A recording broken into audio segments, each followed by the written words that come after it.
লাউ কানা ফি বানি ইসরাইল লাকানা নাবিয়্যা, যদি ওমর বানি ইসরাইলদের যুগে জন্মগ্রহণ করতেন তাহলে তিনি সেই যুগের নবী হতেন। কত মর্যাদা তার! রাসূল সাল্লাল্লাহু আলাইহি সাল্লাম বলছেন একদিন, রাইতুলনি ফিল জান্নাহ, আমি আমাকে একদিন জান্নাতের মধ্যে দেখলাম স্বপ্নে, আর রাইতু কসরান মুরাব্বান মুশরিফান বিযযাহাব, বিশাল একটা প্রাসাদ দেখলাম, সেই প্রাসাদের পশ্চিম ও পূর্ব উত্তর দক্ষিণ কিছু চিনা যাচ্ছে না, সব সমান হয়ে আছে। এত বড় প্রাসাদ, পুরো প্রাসাদটা তৈরি করা আছে স্বর্ণ দ্বারা, পুরো প্রাসাদটা তৈরি করা, বিরাট প্রাসাদ জান্নাতের মধ্যে। তিনি বলছেন, আল্লাহ রাসূল বলছেন, রাআইতু ইমরাতান, আমি একজন মহিলাকে দেখলাম প্রাসাদের পার্শ্বে পানির ধারে। আমি জিজ্ঞাসা করছি, লিমান হাজাল কাসর, এই মহিলা, এই বিশাল প্রাসাদটা কার বলো তো? তো মহিলা জবাব দিয়েছে, লিরাজুলিন মিনাল আরব, আরবি একজন ব্যক্তির জন্য এটা আল্লাহ তৈরি করেছেন। তখন রাসূল সাল্লাল্লাহু আলাইহি ওয়াসাল্লাম বলছেন, আনা আরাবিয়্যুন লিমান হাজাল কাসর, আরে আমি তো আরবি ব্যক্তি, তুমি বলো না এটা কার জন্য তৈরি করা হয়েছে? তখন ও মহিলা বলছে, লিরাজুলিন মিন কুরাইশ, আরবি ব্যক্তি তো কুরাইশ বংশের সে। তখন আল্লাহ রাসূল বলেছেন, আনার কুরাইশুল লিমান হাজাল কাসর, আরে আমি তো কুরাইশি ব্যক্তি, তুমি বলো না এটা কার জন্য তৈরি করা হয়েছে? কি বোঝা যাচ্ছে বলেন তো দেখি? আল্লাহ রাসূলের খুব ইচ্ছা হচ্ছে যে মহিলাটা বলুক যে এটা কি আমার ঘর।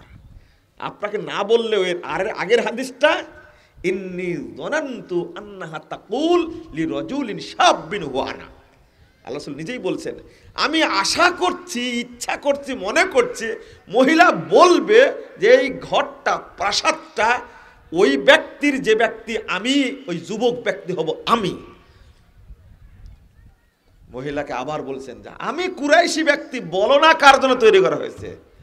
তবে হুয়া মিন আসহাবি মুহাম্মাদিন সাল্লাল্লাহু আলাইহি ওয়াসাল্লাম, বলছেন মুহাম্মাদের সাহাবীর জন্য তৈরি করা হয়েছে। তখন বলছেন, না মুহাম্মদ লিমান হাজাল কাসর, আরে মহিলা এবার বুঝতে পেরেছে আমি নিজেই মুহাম্মদ।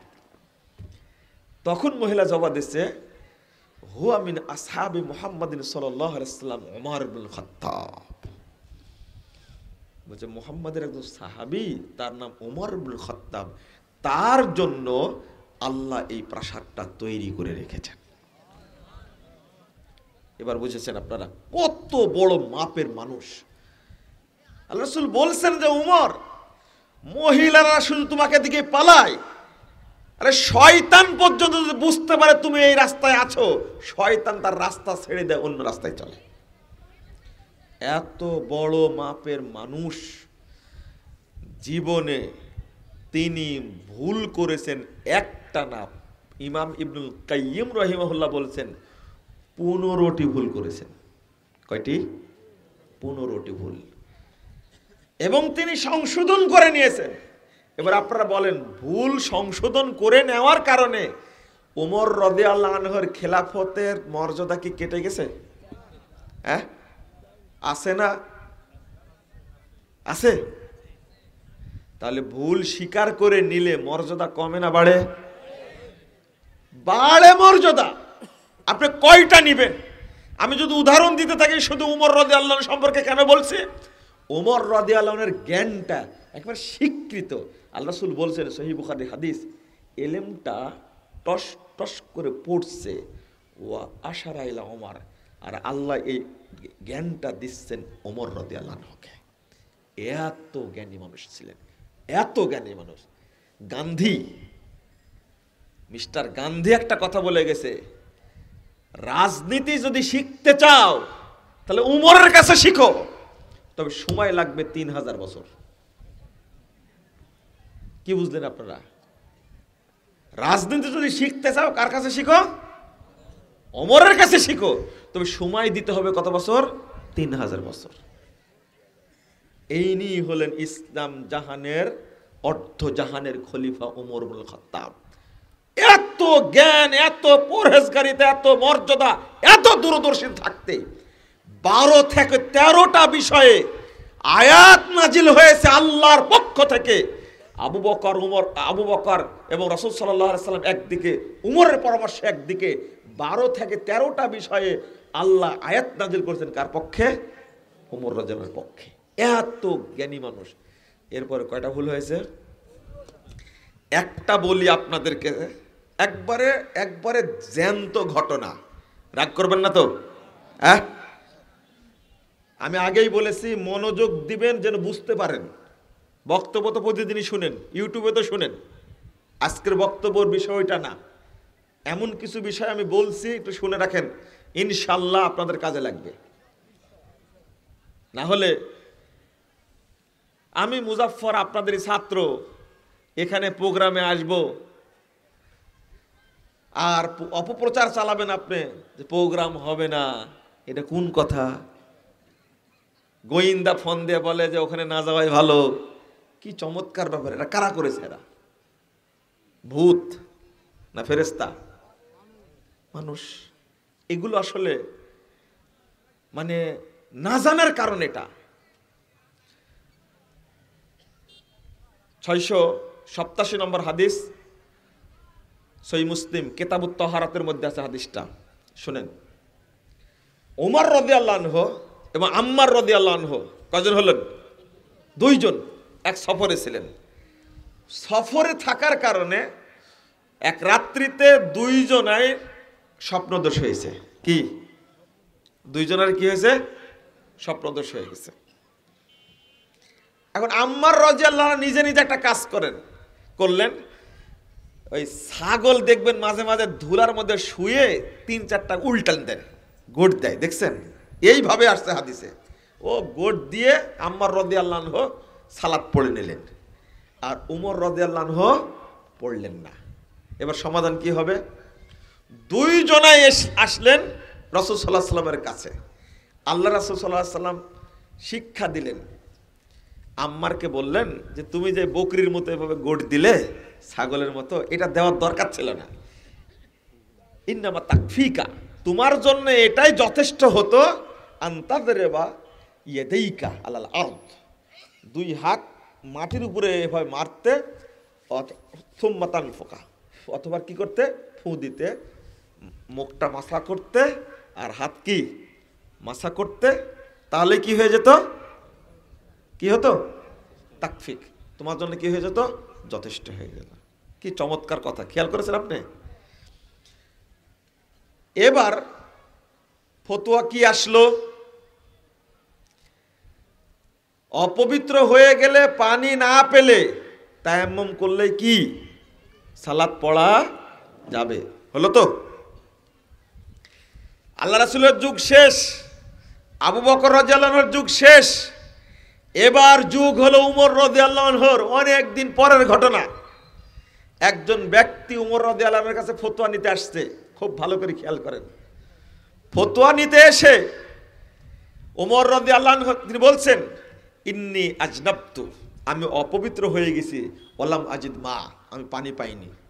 এই কথা বলা মাত্রই উমর রাদিয়াল্লাহু আনহু ফতোয়া দিলেন, লা তুসাল্লি, তুমি সালাত পড়ো না, তুমি সালাত পড়ো না। ফতোয়া ঠিক? হ্যাঁ, হিসাব করে বলেন কার ফতোয়া বললাম? উমরের ফতোয়া। হিসাব করে বলেন আবার, ফতোয়াকে ঠিক আবার না বলে। উমর রাদিয়াল্লাহু আনহুর মতো মানুষ ফতোয়া দিয়েছে, ঠিক হবে না মানে? এত বড় মানুষ, কি ফতোয়া ঠিক? হ্যাঁ, আহলে হাদিসরা এত কড়া, ঠিক না? ওখানেই আম্মার রাদিয়াল্লাহু আনহু ছিলেন। কি আশ্চর্য! আম্মার রাদিয়াল্লাহু আনহু বলছেন, আমা তাযকুর, আপনার কি মনে পড়ে না? ওই যে তাযকুর, মনে পড়ে আপনার? ওই যে আমরা একসঙ্গে ছিলাম। এই কথা বলতেই ওমর রাদিয়াল্লাহু আনহু বলছেন, ইত্তাকিল্লাহ ইয়া আম্মার, আম্মার আল্লাহকে ভয় করো। একজন লোক অপবিত্র হয়ে গেছে, গোসল না করে নামাজ পড়তে বলছো তাকে? ভাষাটা কত কড়া! একই সঙ্গে ঘটনা ঘটে যাওয়া, এত বড় মেধাবী মানুষ, এত বড় জ্ঞানী মানুষ, ঘটনা কি হয়ে গেছে? ভুলে গেছে। চিন্তা করতে পেরেছেন আপনি? এবার আম্মার রাদিয়াল্লাহু আনহু বলছেন যে ইনশিতাম লা উহাদ্দিস, আপনি যদি মনে করেন তাহলে এই হাদিস আর কোনোদিন বর্ণনা করব। আচ্ছা ঠিক আছে, ঠিক আছে।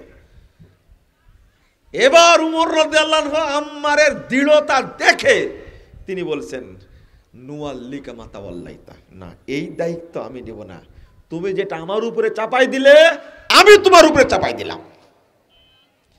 একটা জিনিস খেয়াল রাখুন, ওমর রাদিয়াল্লাহু আনহু এবার বুঝতে পেরেছেন যে আম্মারের ঘটনাই ঠিক, আমি কি হয়েছে, আমার ভুল হয়ে গেছে, আমি ভুলে গেছি ঘটনা।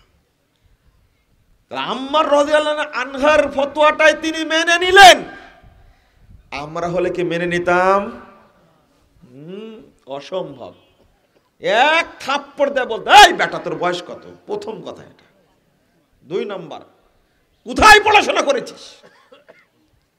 আমি তো দিল্লিতে পড়েছি, তুই কোন ক্লাস পড়াশোনা করেছিস? এটা হলো আমাদের অভ্যাস, কিন্তু বড় মানুষের অভ্যাস কি এটা? না।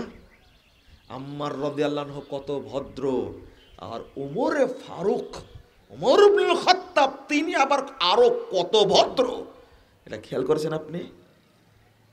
কয়টা ঘটনা নেবেন? ওমর রাদিয়াল্লাহু আনহু এমন ভাবে সুজা হয়ে গেছেন দলিল পাওয়ার কারণে, অথচ নিজের সাথে ঘটনা ঘটা সংযুক্ত। যদি ওমর রাদিয়াল্লাহু আনহুর মতো মানুষ যদি এই আগের হাদিস ভুলে যায়, তাহলে আমার ইমামের ভুল হয় না, আমার আলেমের ভুল হয় না, আমার হুজুরের ভুল হয় না? ও না, আমাদের হুজুরের ডিগ্রি বেশি, তো হুজুর তো Hathazari pass, Deoband pass, Medina মাদানি masters pass, honours pass, PhD করা প্রফেসর, এদের ভুল হয়? আল্লাহ নবীর কোনো ডিগ্রি ছিল?